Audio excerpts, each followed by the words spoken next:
Tsar Nicholas, ensconced in his luxuriously appointed winter palace in St. Petersburg, seemed oblivious to European attitudes regarding the Turks. Assuming Western powers would always support a fellow Christian nation over a Muslim one, he decided to discuss the Ottoman problem with the British ambassador. This throne room was where the Tsars gave audience to foreign dignitaries, ambassadors, emissaries, that kind of thing. And it was in one such exchange between Tsar Nicholas I and the British ambassador that he famously declared, "We have a sick man on our hands, a man gravely ill. It would be a great misfortune if he were to slip through our hands, especially before the necessary arrangements have been made." Well, there was no mistaking who the sick man was. That was the Ottoman Empire.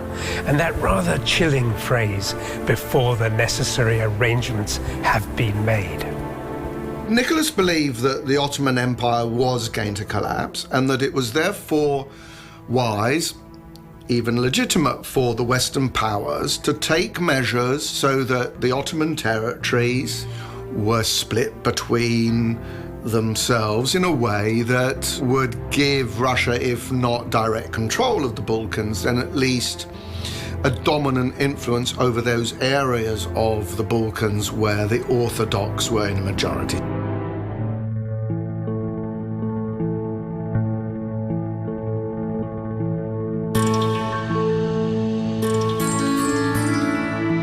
Russia was poised to deliver the fatal blow, but the catalyst for action would not take place in Istanbul or the Balkans, but in the Ottoman-controlled holy city of Jerusalem.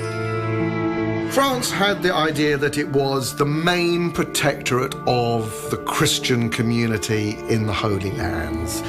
An idea of France's mission going back to the Crusades of the Middle Ages. And they had secured from the Ottoman government, which ruled in Jerusalem, what they thought was a privileged access to the Church of the Holy Sepulchre in Jerusalem.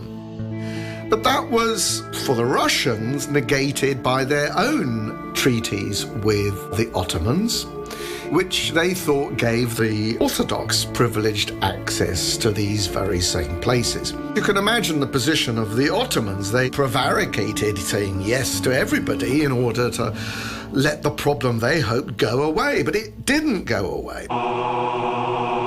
To force the issue, Russian troops once again occupied the principalities of Wallachia and Moldavia and amassed forces on the Ottoman frontier in the Caucasus.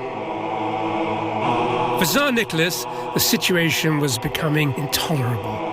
Determined to fulfill Russia's Christian duty, he issued an ultimatum.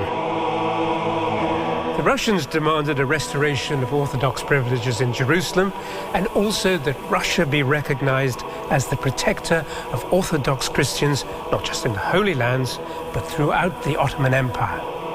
Well, obviously, this was going to greatly compromise Ottoman sovereignty. The Russian invasion of the Danube provinces had already compromised Ottoman territorial integrity. And so, Sultan Abdülmecid felt compelled to declare war.